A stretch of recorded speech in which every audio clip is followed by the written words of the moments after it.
heart disease, not by congenital heart disease, or and these factors do not explain the changes.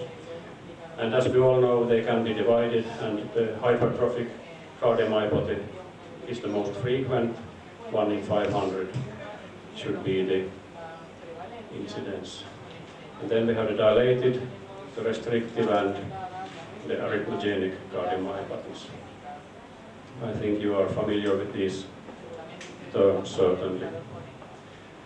The American and the European criteria use different words to define what is a cardiomyopathy, but the idea is that we don't have a disease process that is the reason for the ventricular hypertrophy. That's the main idea.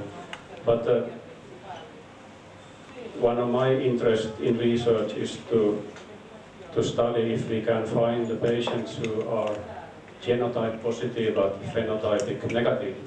This is the interesting patients who have no LVH, but they have the gene mutation, and they may develop the phenotype later on. I think it is important to find these patients, to recognize them. You all know that there are different kinds of hypertrophic cardiomyopathy, like these illustrations from my friend Andres, and this is from another paper. And here you can see that this type of hypertrophic cardiomyopathy, these are 73% gene positive, and if you have this kind of hypertrophy, only 12% are gene positive. So there is a difference between which form of phenotype will show out in the genetic mutations. There are some observations also that some genotype, for example, mutations in troponin T and myosin light chain, may give the disease phenotype late, only after the patients are more than 40 years old. And also in some mutations, they never get very thick walls, although they are more than 60 years old. But as we know, it is recommended to follow up positive gene mutation positive family members. Well, I think you are familiar with this ECG changes by hypertrophic cardiomyopathy.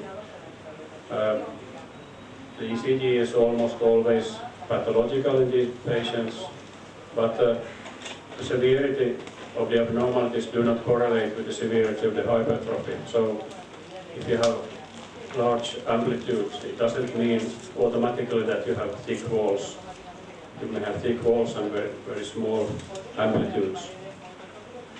Some mutations have a high penetrance, so they have a lot of ECG changes, and other mutations have less ECG changes. 4 minutes. 4 minutes? 4. Oh. Okay, that's not much. Well, I have to finish up. No problem. No problem. Ah. No problem. 4 minutos. No problem. You can go and continue. I think you gave me 20 minutes, but... Well, it's only 13,000 kilometers, so it's not a problem. Okay, I can leave out something, but there are some mutations with very, very large amplitudes, like in this patient. Also, this is example of troponin I mutation with very many different phenotypes. So if you have troponin I mutation, you may have asymmetrical septal hypertrophy, apical hypertrophy, mid-cavity, and so on. So it may give different phenotypes. But this is the typical findings in hypertrophic cardiomyopathy. Small, these are narrow and deep Q waves. Typically in the lateral leads and also the inferior leads. This is a patient with a septum of 2 centimeters and very small voltages.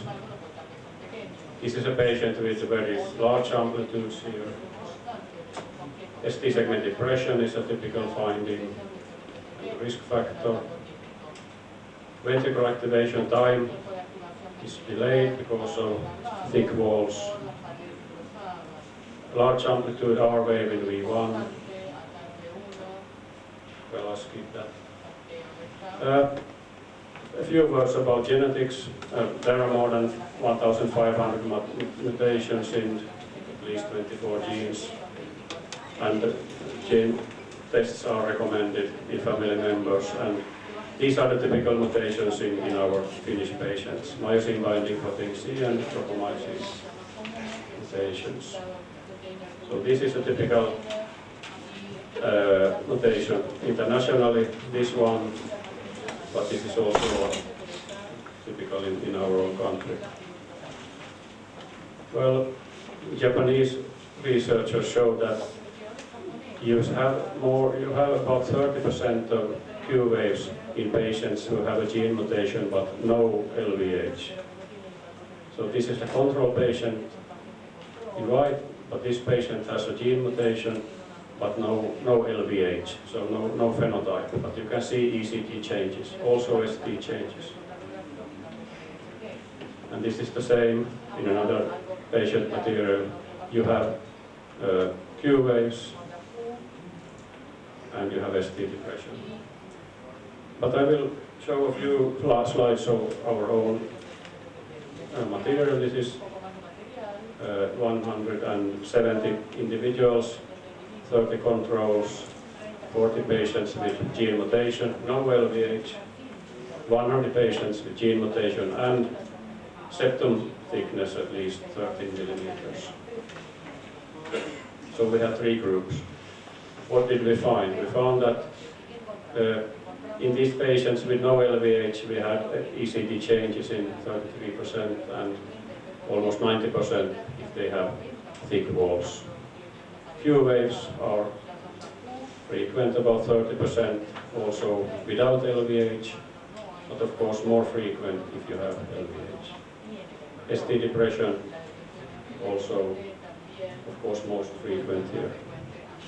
But interestingly, we found that high R wave in lead V2, that is that V2 was bigger than V1 and V3, was very frequent in patients with gene mutation but no LVH. And actually this was the only ECG pattern that differentiated patients with gene mutation and no LVH from the controls. And it has not been published before, and I'm not sure about what it means, but I think it reflects a local disease process in the septum. Okay, I can skip this. This is just to show that this ECG pattern, RV2 bigger than V1 and V3, it was actually more frequent in patients with no LVH compared to patients with LVH. And then we looked at the ECG scores. We looked at many parameters: ST depression, T wave, Q waves, fragmented QRS, and so on. And we counted together all these scores. And actually we found that the more scores you get from the ECG, the thicker wall the patient has in magnetic resonance imaging. So it seems that not one ECG pattern is specific or sensitive, but when you put together all these ECG changes, you get a pretty good correlation with the wall thickness. And the literature says that there should be no correlation between the ECG changes and wall thickness, but at least in our material, when we combine, we found this. We found some changes also between the gene mutations. Tropomyosin patients had higher R waves, but I'm not sure if it's because of the patient age differences. Just briefly about dilated cardiomyopathy. I think Edgardo is getting nervous here soon. So, patients with dilated myopathy do not have positive gene mutations as often as patients with hypertrophy. And, but this is a special type of dilated cardiomyopathy. This is the lamin AC cardiomyopathy. And this is something we have been studying, so I will let you read through the slides what this lamin is. A structural gene. And these patients may have poor prognosis also. And we know that these patients have uptake, gadolinium uptake in MRI in the septum, mainly in the septal wall.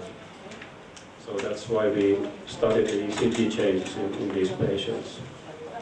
Also, in electrophysiology, you can see scar tissue here, and could be, of course, the reason for arrhythmias. So we did a study, and the control group had dilated cardiomyopathy without the lamin AC mutation. And we found that especially changes in the septal leads are much more frequent in patients with lamin mutation compared to other dilated cardiomyopathy. So this is a big difference. And when we combine changes in the septal leads with a flat P wave, a low P wave, and AV block, get very high percentage of patients. So when comparing these septal remodeling, as we call it, we can have good predictive values to differentiate them from other dilated cardiomyopathies. So this is what we have in the ECG. This is what we call septal remodeling, U waves, fragmentation,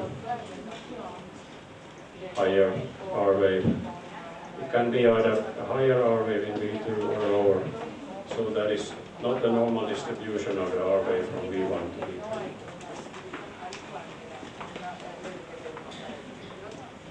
Well, I don't have much to say about this. I cannot leave it out also because we have not done research in arrhythmogenic cardiomyopathy. This is very familiar to you, but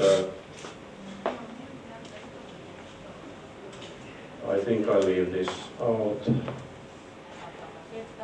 and also this one. So here are my conclusions. There are not so many studies dealing with ECG changes in genetic cardiomyopathies, and most data is from hypertrophic cardiomyopathy, but we need more data on how the different ECG mutations give different phenotypes, and if we can locate the disease process with ECG, because the MRI is much more exact than ECG, but if we could say something about local changes, I think it's important. So, me gustaría expresar mi agradecimiento a los organizadores por invitarme a dar esta ponencia en esta bellísima parte del mundo. Gracias, Edgardo, Javier, Andrés, y Adrián. Thank you.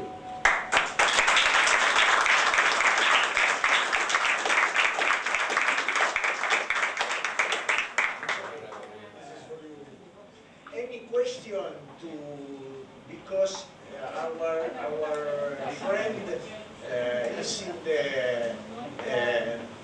in chairs, that the translation, because she is my friend. Then, if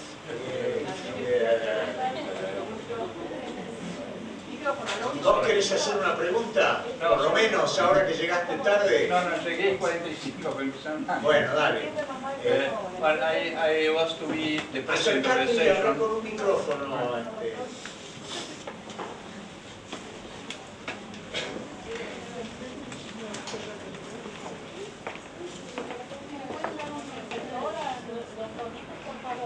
I was to be the president of the session, but I came just on time and it seems that began earlier.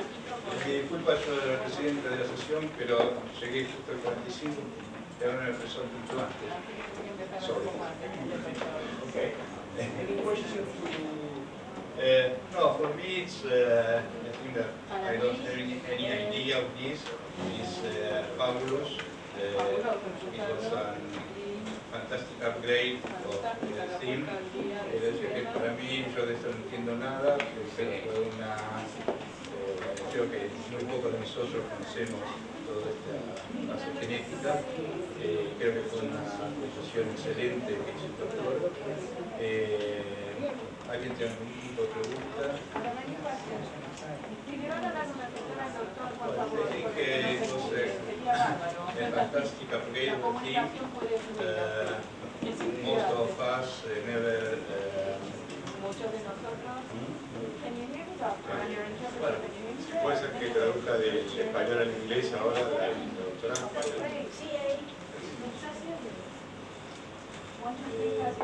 Bueno, aparte de habernos actualizado, ¿alguien tiene alguna pregunta? Una pregunta. ¿El test genético lo hacen cuando tienen antecedentes familiares o lo hacen en un screening competitivo de los atletas de rutina o es un estudio piloto?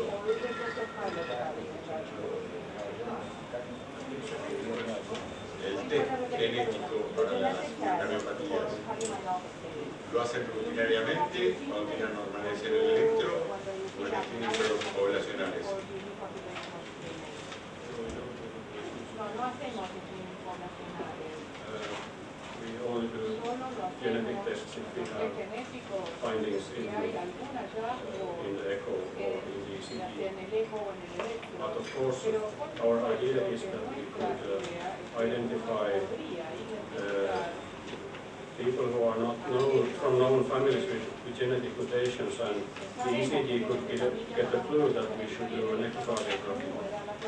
And that could lead to the family study and genetic test, but we don't do the genetic test. Any question? Thank you, doctor. Okay, thanks. Thank you very much.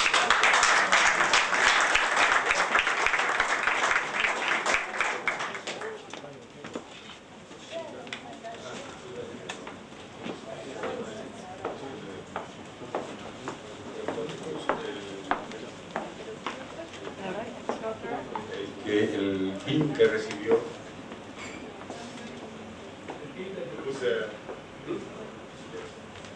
Don't forget. Yes. No.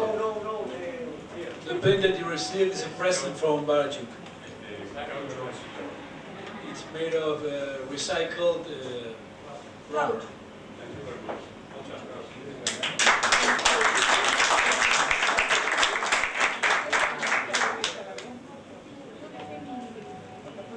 ahora supuestamente yo cuando presento son casos interactivos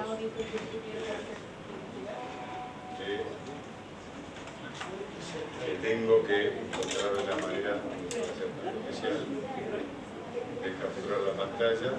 Me pones para poderlo pasarlo.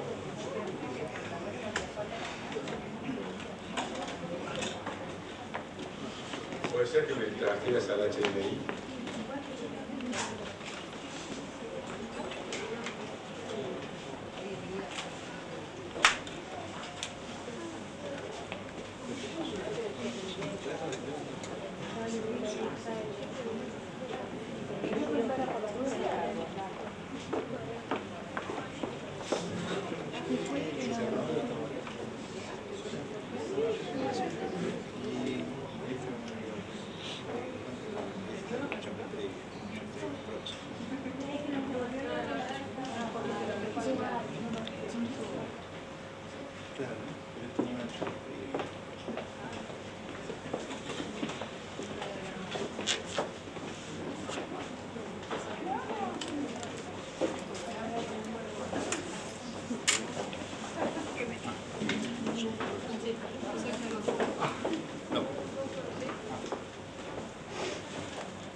es una presentación de casos interactiva de una aplicación para iPhone o Apple diseñada por Adrián. Está desgraciadamente en inglés. Este es un paciente de 56 años, una señora de 56 años que consulta en emergencias por 2 semanas de historia de progresión de la disnea. Tiene recientemente diagnosticado cáncer de pulmón con el tratamiento con triple terapia de quimioterapia basada en antraciclina. Nunca recibió radioterapia y no recibe otra medicación. En el examen físico presenta una frecuencia cardíaca de 115 por minuto, la presión sanguínea es 75-45 y respira al ambiente. Las venas del cuello están distendidas, el pulso venoso yugular revela alternancia, atenuación y descendido. En la auscultación cardíaca se escuchan los ruidos cardíacos bajos, no hay fricción y los campos pulmonares están limpios y los pulsos periféricos están bien. Tiene pulso paradójico detectado de 18 por minuto.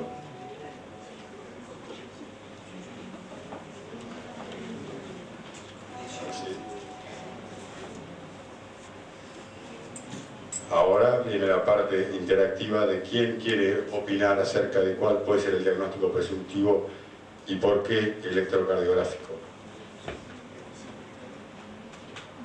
Efusión pericárdica. Alternancia de QRS. Bajos complejos. Bueno, vamos a ver qué opina el corazón. ¿Qué? Sí, ¿algún otro criterio que piensen ustedes para que tiene efusión cardíaca? La alternancia, los bajos voltajes y algún otro que pueda ser que es perfecto, taquicardia sinusal.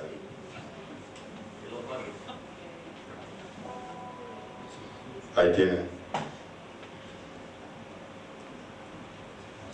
Taquicardia sinusal. Bajos complejos y la alternancia eléctrica.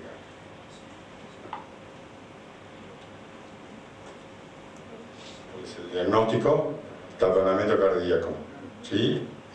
Basado en el examen físico y el electrocardiograma.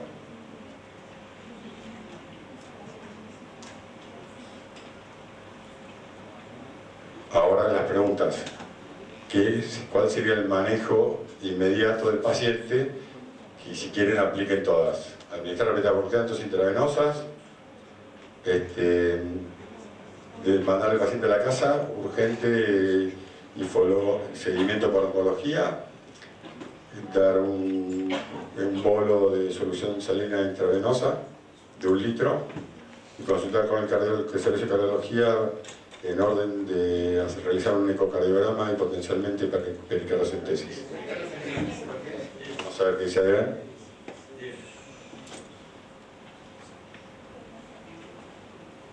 Perfecto.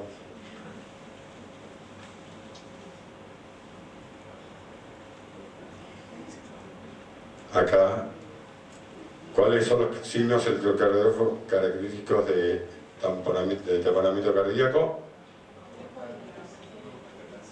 Si quieren pueden aplicar a todas, ¿eh? A ver que no veo yo.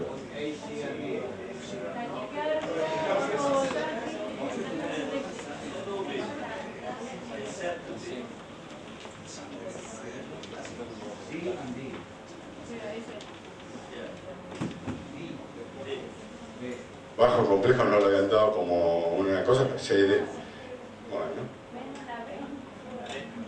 así la sacó.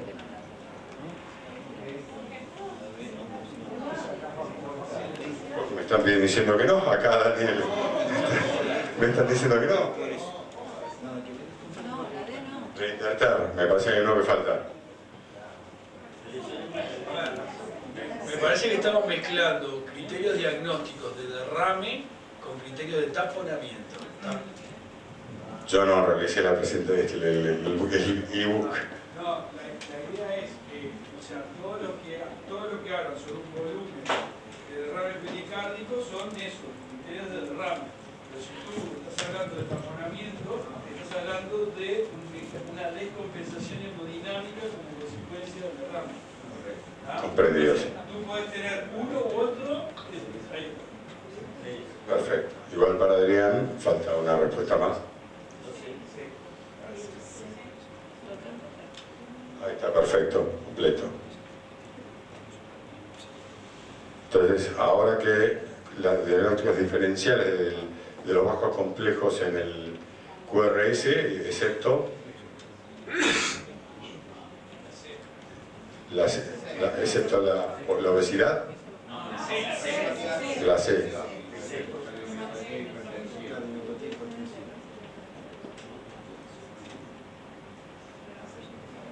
Perfecto. Vamos, ahí está mostrando los conceptos por los cuales él dice que el diagnóstico clínico electrocardiográfico era de un taponamiento cardíaco. Pasamos a otro caso.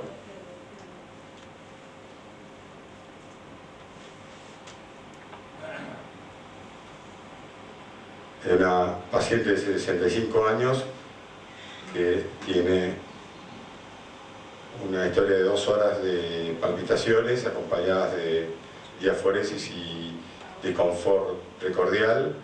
Las comorbilidades que tiene es hipertensión, diabetes tipo 2 y ansiedad, no leo desde acá. La medicación es perindopril 4 miligramos diariamente, metformina y lorazepam. Los signos vitales son 75-45 de presión, la frecuencia cardíaca es 155 por minutos y la saturación de oxígeno es 92 a febril. El examen físico tiene pulso irregular y primer ruido presente, de variable intensidad. A ver.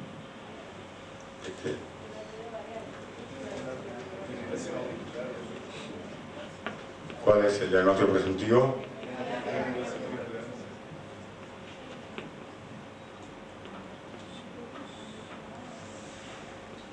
Perfecto. Lo más interesante.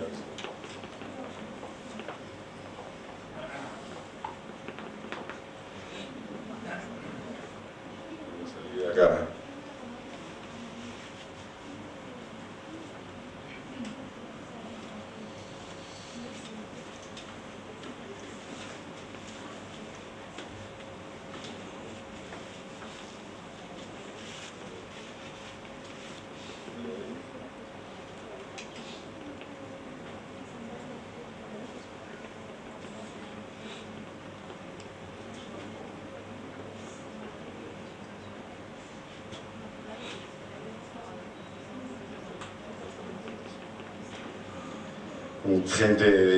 Un hombre de 75 años que concurre a emergencias por una historia de 3 días de evolución de fatiga y debilidad. El paciente está en diálisis, se encuentra en diálisis en estado de terminal de funcionamiento renal con diabetes tipo 2 y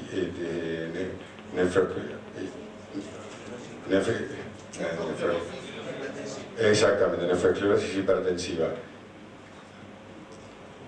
que perdió inadvertidamente una sesión de diálisis. El estado mental es normal y no presenta signos de encefalopatía y tiene asterixis. La presión arterial es 160-90, la frecuencia cardíaca es 92 y el ritmo respiratorio es 12 por minuto y la saturación arterial es de 92. Y se encuentra febril. tiene R1 y R2 normal, no tiene ruidos cardíacos agregados, ni frote cardíaco.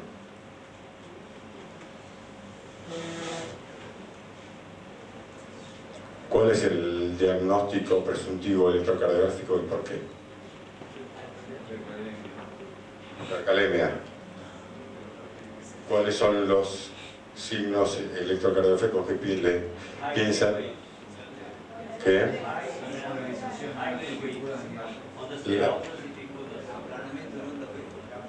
Solo la P, la hipercalemia solo altera y el QT no. ¿QT corto o prolongado? El doctor decía prolongado. QT corto. Corto. Bueno.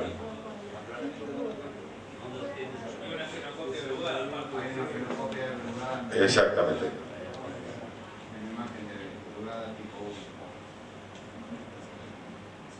El hallazgo número 1 es que tiene las T altas y picudas, como bien refería. Tiene la brugada de fenocopia y los complejos anchos, el QRS. Todavía no podés decir que es una fenocopia, hay que decir que hay patrones. Edgardo, no me peleé, por favor, basta.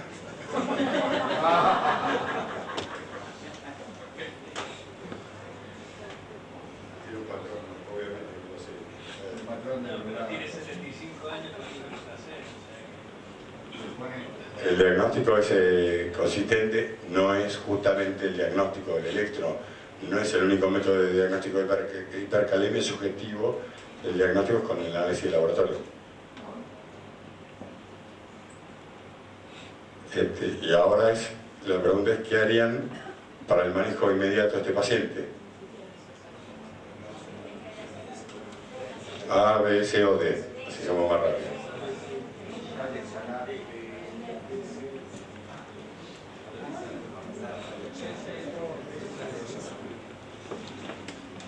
No.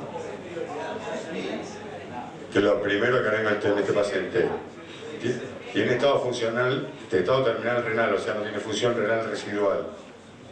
Entonces, ¿cuál sería lo indicado con el de emergencia con este paciente?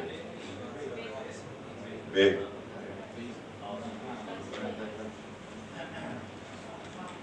Obviamente, esa era la correcta.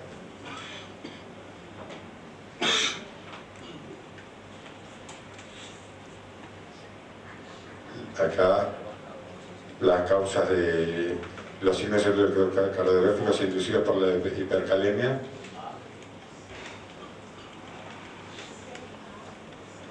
Pueden aplicar todas si quieren, ¿eh?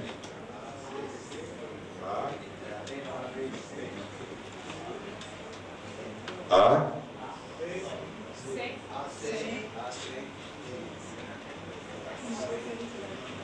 D. D no. Ahora están todos de acuerdo que D no. Y la E tampoco.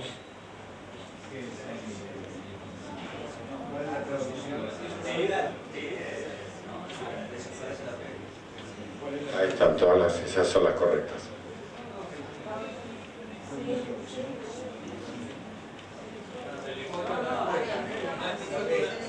Ah, falta una.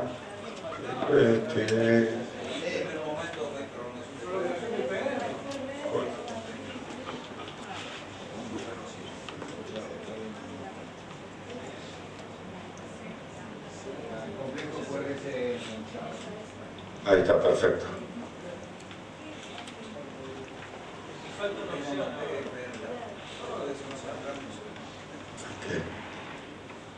Y el diagnóstico diferencial de las T predominantes, todas excepto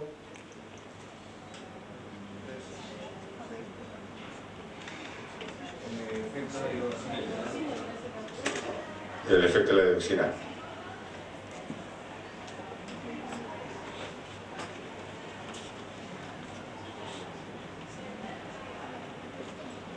Perfecto.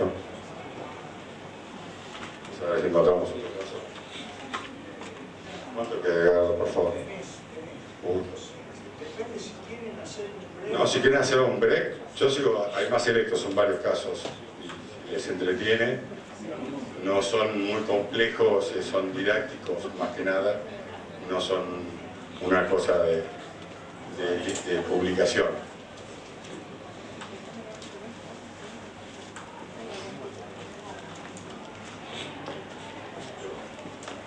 Colgado ahí. Me parece que se termina porque nunca somos para él.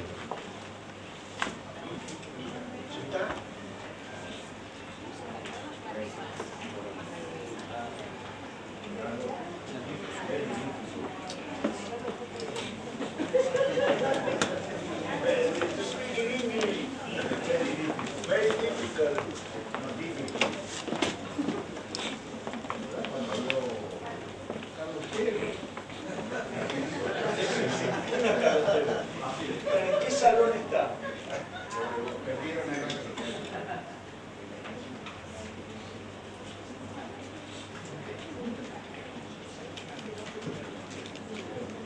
No puedo ni se desenganchó del Apple TV. No, me vuelvo loco de vuelta. Bueno, muchas gracias a todos. Vamos a hacer un break, así después empezamos al doctor Pinsky. Muchas gracias. Martín va a presentar al doctor Sergio Pinsky, que es un argentino que está radicado hace muchos años en Estados Unidos. El presentador que tenía que venir a presentarlo a Sergio, el doctor Sirena, que es quien figura en el programa. Bueno, Sirena tuvo un inconveniente de último momento, que tuvieron que internar allá en Santiago del Estero a su hermano, por lo tanto no pudo venir. O sea que lo vamos a dejar a Martín que lo presente a Sergio y después lo escuchamos a Sergio, que va a hablar de un catálogo de ritmos bigeminados. Sí, buenas tardes. El doctor Pinsky residió en la Universidad de Buenos Aires en el año 83. Actualmente reside hace varios años como médico cardiólogo y electrofisiólogo en Weston, Florida, y es integrante de la Cleveland Clinic de Florida. Es profesor asociado a la Universidad del Sur de Florida y fue nominado como entre los Top Doctors de Florida en el año 2012, y entre sus numerosas publicaciones se encuentran 95 artículos en PubMed. El doctor Pinsky nos va a hablar de los ritmos bigeminados.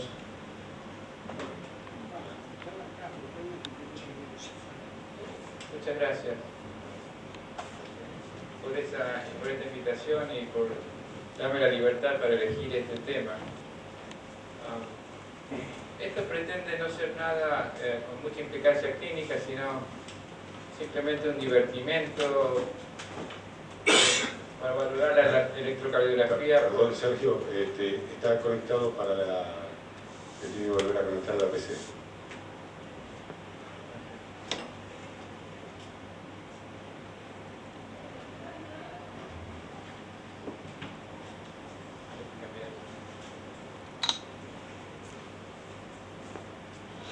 Como les decía, entonces no pretendo aquí hacer ningún gran descubrimiento clínico, sino tratar de que apreciemos un poco la belleza del electrocardiograma por sí mismo, de inferir algunos mecanismos complicados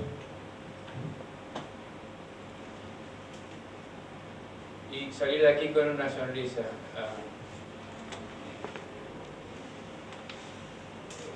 Muchas gracias. Cuando uno piensa en un ritmo bigeminado, lo primero que nos viene a la mente es esto, una simple historia ventricular bigeminada, como en este caso el tracto de salida, que esto es, los ablacionistas nos relamemos con esto. Pero esta es la forma más simple, quizá más común de bigeminia. Pero en realidad un ritmo bigeminado es todo ritmo en el cual hay alternancia de ciclo de QRS, un ciclo corto seguido de un ciclo largo. Eso es un ritmo bigeminado. Los QRS pueden ser iguales o diferentes. Cada QRS puede ser sinusal, supraventricular o de la unión, conducido a voto con aberrancia, o ventricular, o incluso puede ser marcapaseado, tanto el primero como el segundo QRS, y marcapaseado en una, dos o tres cámaras. De manera que hay infinita posibilidad de permutaciones y combinaciones de ritmos bigeminados. Y los mecanismos son muy diferentes. Yo hace como 20 años que tengo, no sé, un interés medio fetichista en este tema y he venido coleccionando electrocardiogramas. Y en los últimos años, con las redes sociales, la facilidad de compartir electrocardiogramas entre colegas, compilé un catálogo de mecanismos bastante interesantes, que por razones de tiempo solamente voy a poder mostrar algunos. Recordar rápidamente cuáles son los posibles mecanismos de la bigeminia. Como vimos recién, latidos prematuros, auriculares de la unión ventriculares. Este es interesante, una trigeminia auricular bloqueada va a dar un ritmo bigeminado. Cualquier ritmo sinusal o auricular con un bloqueo AB o con 3-2 o con conducción 3-2. Ritmos auriculares con conducción 5-2 o 6-2, lo que se llama el fenómeno de Wolff, que va de latidos alternos, también da un patrón bigeminado. Cualquier ritmo que tenga un bloqueo de salida 3-2, sea sinusal, de escape, acelerado, marcapaso, puede dar un ritmo bigeminado. La bigeminia escape-captura con escape auricular de la unión ventricular o marcapaso. La bigeminia escape-eco. Y finalmente el ritmo en donde hay alternancia de la conducción, que puede ser la misma o diferente vía, también va a dar un patrón bigeminado.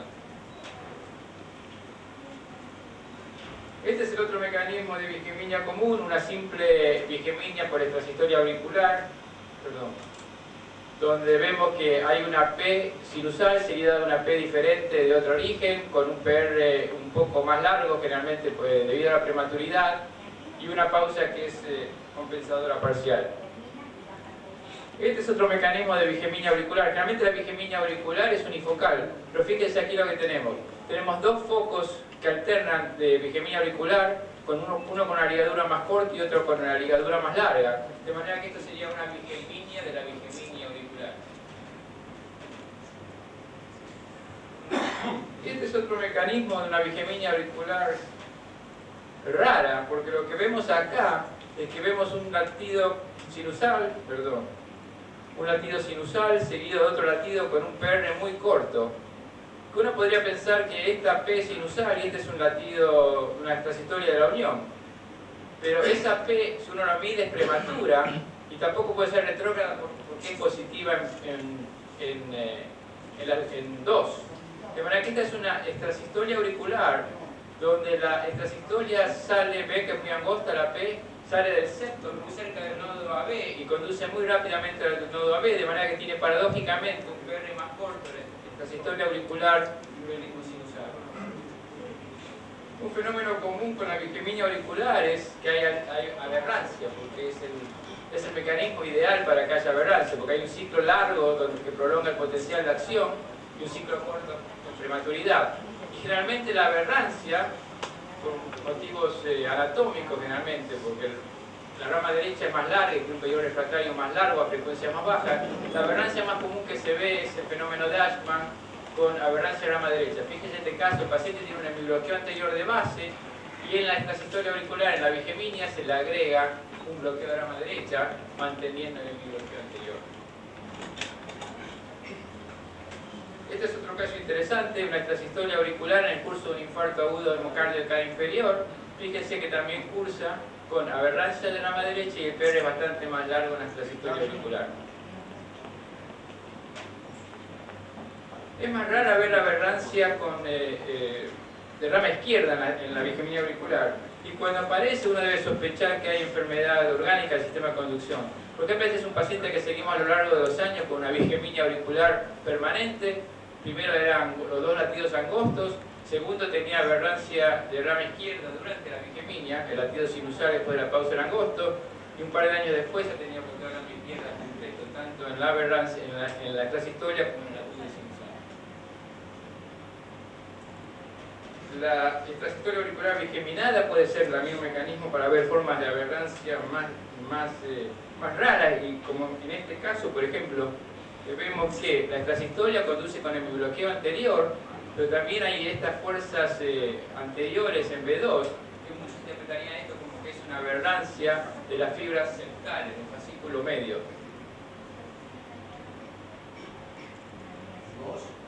Y yo pienso que sí. Pero es difícil, si uno no tiene unos estudios de mapeo, de asegurar qué es lo que está sucediendo. Pero realmente fíjense que, y quizás también un poquito de rama derecha que se ve como la R' aquí.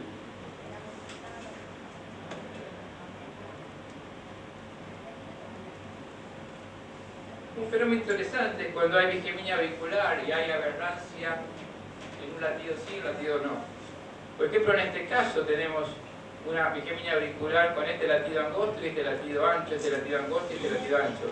Pero si uno presta atención, no son la misma bigeminia auricular, es una bigeminia de la bigeminia, en la que el latido que tiene ligadura más corta conduce a aberrante y que tiene ligadura más larga conduce angosto. De manera que el periodo refractario de la rama derecha debe estar justo entre la diferencia entre estas dos ligaduras.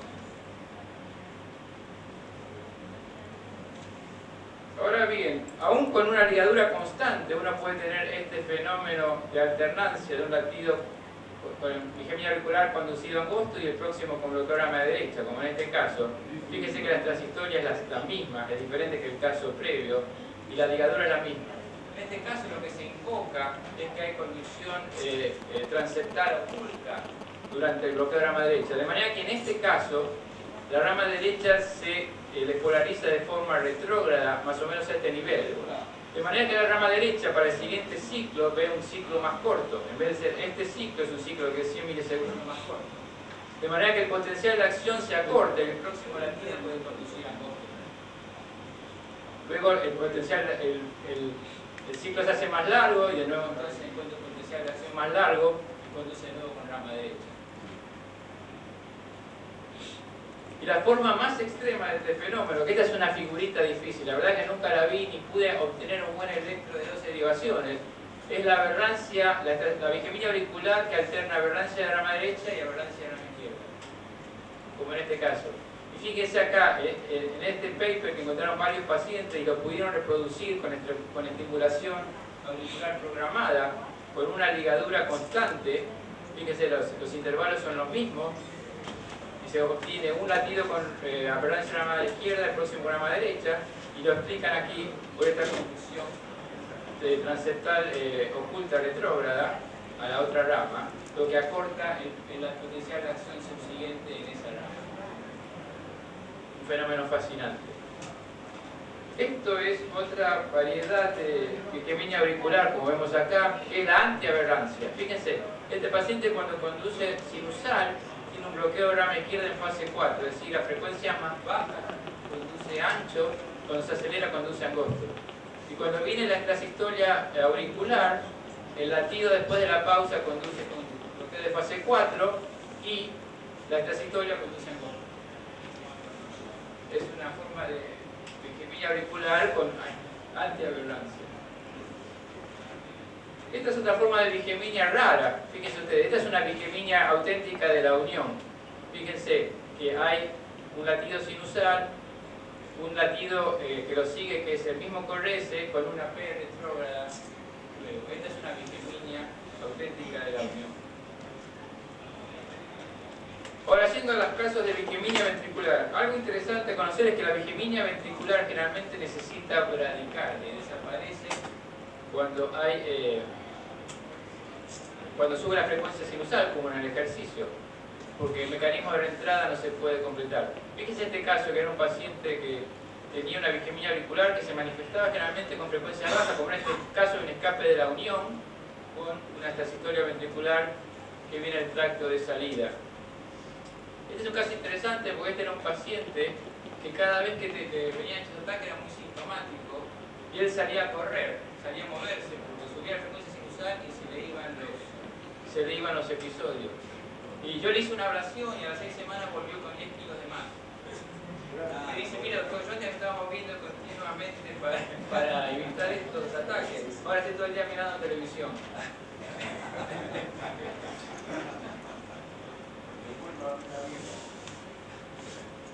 Ahora, no todas las extrasistolias ventriculares son lo mismo. Este es un caso muy interesante. Esto se llama la extrasistolia ventricular de Desertan, por el médico francés que la descubrió primero, y es un precursor de una torcida de punta inminente.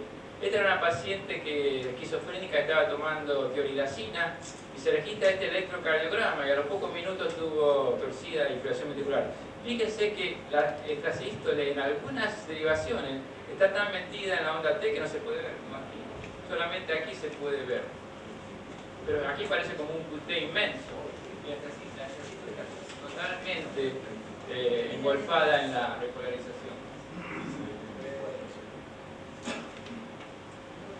Ahí se ve, ahí apenas se ve, ¿verdad? Ahora, esta es una variante del mismo fenómeno. Este es un caso que publicaron de un joven que tenía un QT largo congénito, estaba haciendo un estudio electrofisiológico y tiene este fenómeno que a simple vista parece lo mismo que mostré antes, ¿verdad? Parece una bigeminia con un QT largo y va a la fibrilación ventricular. Pero en realidad esto era una pseudo-bigeminia. Fíjense los registros electrocardiográficos, incluso tiene un potencial de acción monofásico para medir el QT.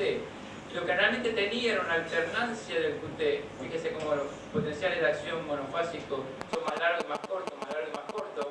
De manera que la T gigante, el QT gigante engolfa el siguiente QRS sinusal y da una imagen de una pseudo-bigeminia ventricular, cuando en realidad está en un ritmo regular y es solamente una alternancia del QT, que da este patrón de pseudo-bigeminia.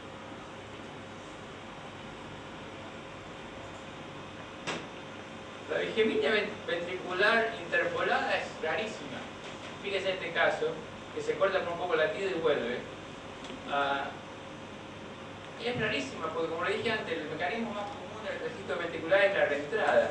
Y la reentrada necesita un intervalo posectópico más largo para permitir que la reentrada pueda ocurrir, si no hay bloqueo bidireccional en una de las ramas. Finalmente, cuando en un caso como este, uno tiene que pensar mecanismos alternativos.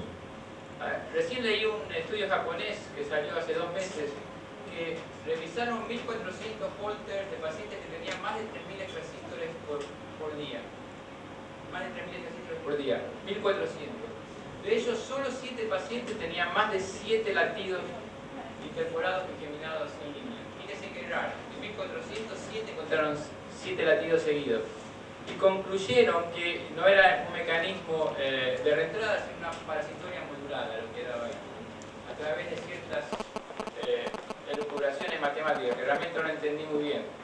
Realmente en la vida diaria, cuando uno ve esto, sobre todo si el QRS parece ser no muy ancho, uno tiene que descartar que esto no sea una bigeminia del GIS conducida con aberrancia, que eso no afectaría al próximo latido sinusal. Pero fíjense que es rarísimo este fenómeno.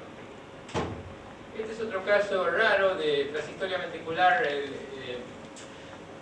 ligadura tardía, que según cuán tardía es, pulsa con diversos grados de fusión. A veces hasta el latido extrasistólico es casi normal, debido a cuánta fusión hay. Y este es el caso más extremo de la extrasistolia ventricular tardía con fusión. Fíjese, el paciente tiene un bloqueo de la rama derecha de alto grado y la extrasístole ventricular es más angosta que el latido conducido. ¿Por qué? Porque la extrasístole ventricular nace del ventrículo derecho y fusiona de manera casi perfecta, ya que el PR es más corto. Funciona de manera casi perfecta, de manera que implica una pseudo normalización del QRS por una extrasistolia ventricular bigeminada que viene del ventrículo ipsilateral al bloqueo de rama. Un caso de pseudo-normalización del QRS. Esto es algo interesante. Esto fue descrito por primera vez por el doctor Dennis, que era un cardiólogo argentino que tuve el gusto de conocer en Chicago, que es uno realmente de los precursores de la electrofisiología invasiva. Fíjese, este caso muestra que el paciente tiene una bigeminia ventricular que viene del ventrículo izquierdo. Pero lo interesante aquí es que primero conduce el latido sinusal con bloqueo de la rama izquierda y después se normaliza.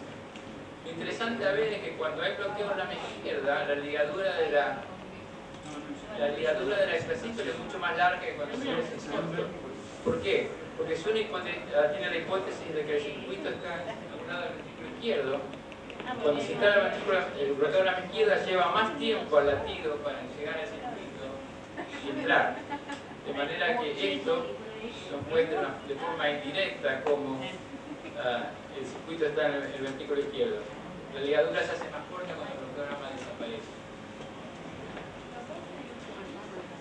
Es un caso interesante donde se ve una trayectoria ventricular bigeminada, donde el QRS es bastante angosto y en realidad es una trayectoria fascicular que nace de la parte más proximal del bloqueo de rama derecha. Fíjense que si la extrasistolia nace de aquí y uno está registrando el bloqueo de rama derecha, el potencial de rama derecha es de aquí, el intervalo del intervalo de rama del potencial de rama derecha es igual en el latido sinusal que en la extrasístole, porque se está despolarizando así. Ahora bien, después sin querer con el cable de marcapaso, con el cable de ablación producen un bloqueo de rama derecha distal, bastante distal al sitio de registro. Y fíjense lo que pasa. Ahora la extrasístole fascicular es igual a la que estamos diciendo, los dos tienen rama derecha y el intervalo del lugar donde se registra el potencial de rama derecha al ventrículo se alarga porque ahora la extrasístole tiene que ir para atrás hacia el GIST y despolarizar el ventrículo. Es decir, una extrasistolia fascicular que viene de la parte proximal de la rama derecha. Este es un electroclásico, paciente con fibrilación auricular, con bloqueo B, un escape de la unión y extrasistolia ventricular bigeminada, que en el pasado era bastante típico durante la investigación digital. Ahora se ve menos. Vamos a ver otros mecanismos de extrasistolia. Este es un caso de un bloqueo sinoauricular 3-2. Fíjense, hay un intervalo PP de 660, seguido de un intervalo PP de 1320. No se ve ninguna P bloqueada aquí y se repite. Esto es un mecanismo de bloqueo sinoauricular 3-2 tipo MOVIX 2. Y la clave es cuando uno tiene acá una secuencia 4-3, se ve que hay dos en línea de 660 y luego viene el bloqueo. Acá es 4-3 y acá es 3-2, pero MOVIX 2 sinoauricular, lo que es algo raro de ver.